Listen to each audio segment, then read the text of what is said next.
اعوذ باللہ من الشیطان الرجیم بسم اللہ الرحمن الرحیم. Honorable members of the Provincial Cabinet, Honorable members of the Provincial Assembly, Honorable Chief Secretary Balochistan, Advisor on Labour and Manpower Sardar Umrani Sahab, Secretary Labour اور جتنے بھی خاص طور پہ نوجوان جو اس تقریب پہ موجود ہیں، السلام علیکم ورحمۃ اللہ وبرکاتہ. آج میرے لیے بہت اطمینان کا دن ہے، خوشی کا بھی دن ہے کہ جب ہم نے یہ خواب دیکھا تھا، پہلے دن میں نے ظاہر ہے نہ کسی سے کوئی مشورہ کیا تھا اور نہ کوئی، صرف اپنا ایک ویژن تھا. جب میں اسپیچ کر کے آیا، جب میری چیف سیکرٹری بلوچستان سے پہلی ملاقات ہوئی تو میں نے ان سے کہا کہ یہ تو میں نے کوئی بات کر دی ہے، پتہ نہیں یہ ہو سکے گا یا نہیں ہو سکے گا. تو انہوں نے کہا سر فکر نہیں کریں، ہو جائے گا، ہم راستہ نکال لیں گے. اور آج اللہ کا فضل ہے، بہت چھوٹا سا پودا ہے، یہ انشاءاللہ ایک تناور درخت بنے گا. اور یہ 30,000 تک تو ہمارا 5 سال کا پلان ہے.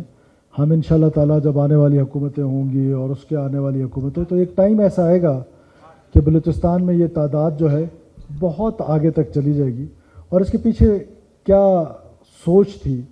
وہ سوچ صرف یہ تھی کہ بلوچستان کا نوجوان جو کہ بے روزگار بھی ہے، یوتھ سے ڈس انٹیگریٹ بھی ہے، اسٹیٹ سے ڈس انٹیگریٹ بھی ہے اور پریشان بھی ہے کہ کوئی ایسا ذریعہ نہیں ہے کہ جہاں وہ اپنے لیے روزگار کا موقع دیکھ سکے.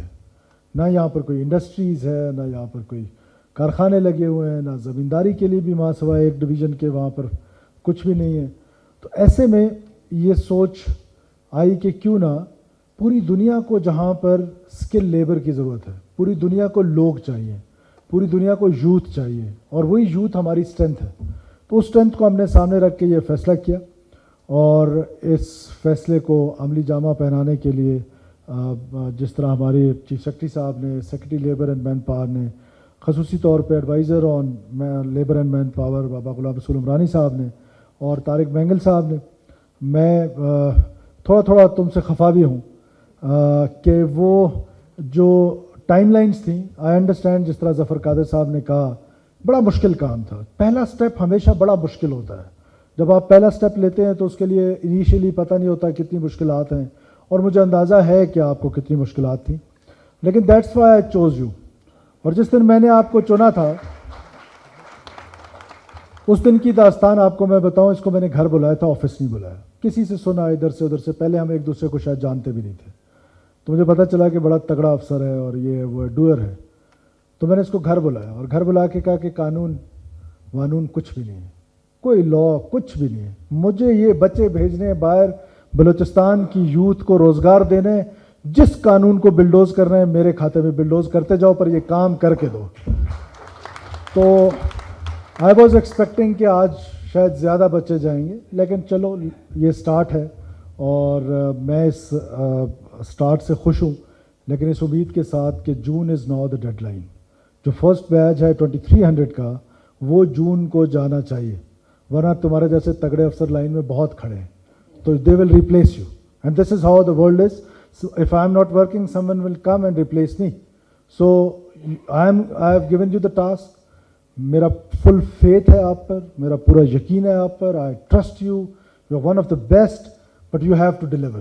اور یہ جون تک ہر صورت میں مجھے یہ 2300 بچے باہر بھیجنے ہیں، اور جون کے بعد تاکہ ہم اگلے سال کی تیاری کریں.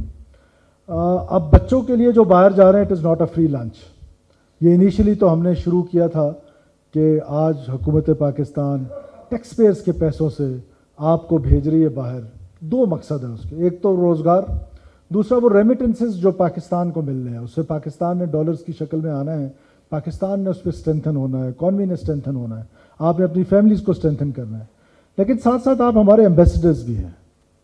جب آپ ہمارے ایمبیسڈرز ہیں، آپ سب سے پہلے بلوچستان کے ایمبیسڈر ہیں اور سب سے بڑھ کر پاکستان کے ایمبیسڈر ہیں.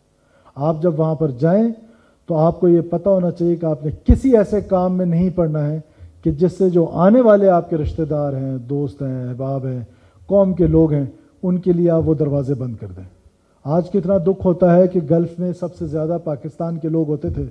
آج بحیثیت وزیر، وزراء، مشیر چیف منسٹر, بڑے بڑے بزنس مین, ان کو ویزاز لینے میں تکلیفیں ہو رہی ہیں.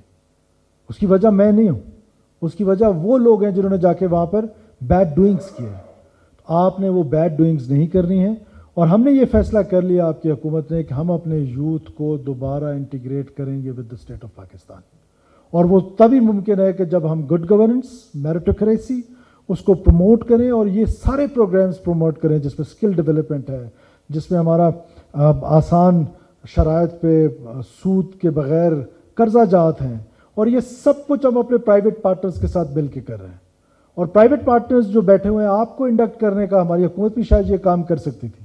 اس کی وجہ یہ تھی کہ آپ کی ایفیشنسی زیادہ ہے, اور اگر آپ کی ایفیشنسی کا بھی یہ عالم ہے کہ اتنا عرصہ گزرنے کے بعد اٹ از سو سلو, تو دس از اگین الارمنگ.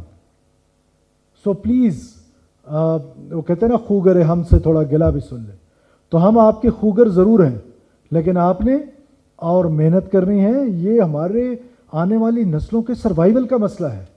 یہ ہماری یوتھ کو آپ باقی بلوچستان کی یوتھ کے ساتھ کمپیئر نہ کریں. یہاں پر جس دن بچہ بے روزگار ہوتا ہے, پوری ایک اسٹریٹجی کے ساتھ اس کے دماغ پہ گھسنے کی کوشش کی جاتی ہے اور اس کو ریاست مخالف کیا جاتا ہے.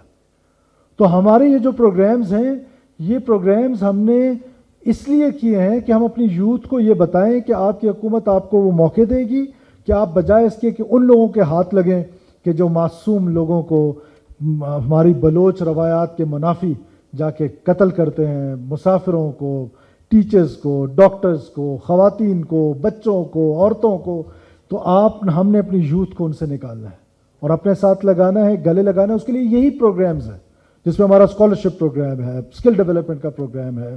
جس طرح میں نے آپ سے کہا کہ ہم اپنا جو پروگرام ہم نے شروع کیا ہے کاروبار کا, تاکہ یہ لوگ اخوت پاکستان کے ساتھ مل کے, تاکہ ہم اپنے نوجوان کو وہ بتا سکیں کہ آپ کی حکومت آپ کے لیے محدود وسائل میں رہنے کے باوجود ہر وہ کام کرے گی جس سے آپ کا بینیفٹ ہوگا.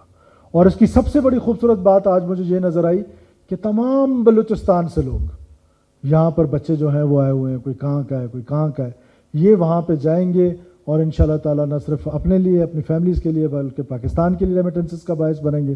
ظفر قادر صاحب, آپ کا بہت شکریہ. اس بات پر نہیں کہ یہ بچے جا رہے ہیں, اس بات پر کہ آپ نے ہمارے بچے پڑھائے ہیں. پہلا سٹیپ تھا ان کو پڑھانے کا, اس میں آپ کا کردار ہے. اب ان کو برسر روزگار لانے میں آپ کا کردار ہے. تو ہماری تو شاید آنے والی نسلیں بھی آپ کا قرضدار رہیں گی. میں آپ کا بہت تہہ دل سے شکریہ ادا کرتا ہوں, اس امید کے ساتھ کہ یہ جتنے بھی لوگ ہیں, آنریبل جو ایڈوائزر ہیں, آپ نے اس میں تھوڑا سا اور لیڈ لینی ہے. اور میں ایک بار پھر یہ رپیٹ کر رہا ہوں کہ بائی جون یہ سارے بچے جو ہیں وہ ان کو جانا چاہیے. اور میں نے جب آنریبل چیئرمین پاکستان پیپلز پارٹی کو بتایا کہ یہ ہم نے ایک پروگرام سٹارٹ کیا ہے, تو انہوں نے کہا یہ تو بہت اچھا پروگرام ہے, کر لو گے؟ میں نے کہا سر انشاءاللہ کر لیں گے. اور جب میں نے بتایا کہ میں 30,000 سوچ رہے ہیں, تو میرے ایک دوست ظہور بلیدی صاحب نے بھی کہا اوور ایمبیشیس ہے, انہوں نے بھی کہا دیکھ لیں ہو جائے گا. میں نے کہا ہو جائے گا. تو آج ظہور صاحب انشاءاللہ تعالیٰ یہ درخت جو ہے وہ پھل دینے لگ گیا ہے, یہ تناور درخت بنے گا اور انشاءاللہ تعالیٰ یہ پھل دے گا. میں آخر میں ایک بار پھر نوجوان بچوں کو مبارکباد دیتا ہوں کہ آپ اللہ کے فضل و کرم سے باعزت روزگار کمانے کے لیے جا رہے ہیں, اور باعزت طریقے سے ہی یہ روزگار کمائیے گا. بالکل ٹھیک کہا ظفر صاحب نے, گھر کی یاد آئے گی, ہوم سکنس ہوگی, لیکن اگر آپ واپس آئیں گے تو یہ اس کا اندازہ لگائیں کہ کتنی بڑی ایفرٹ ہوئی ہے آپ کو بھیجنے کے لیے. اور پھر جب آپ واپس آئیں گے تو it is not a free lunch. اگر آپ 5 سال سے پہلے آتے ہیں تو پھر ہم آپ پر جو خرچہ ہوا ہے وہ آپ کے پیرنٹس سے ہم لیں گے, اور وہ ہم آپ کو اس طرح ایزیلی نہیں چھوڑیں گے کہ آپ ایسی جا کے ہفتہ مہینہ لگا کے سعودی عرب ایک عمرہ کر کے واپس آ جائیں اور پتہ چلے کہ ہماری جو ایفرٹ تھی سب لوگوں کی وہ ضائع ہو جائے. تو دیٹ ول ناٹ ہیپن کہ اس طرح کا ہو, ہم نہیں چھوڑیں گے. اور انشاءاللہ تعالیٰ مجھے یہ امید ہے کہ آپ وہاں جا کر بہت محنت کے ساتھ, بہت عزت کے ساتھ اپنا کاروبار کریں گے. آپ سب لوگوں کا بہت شکریہ. پاکستان ہمیشہ زندہ باد.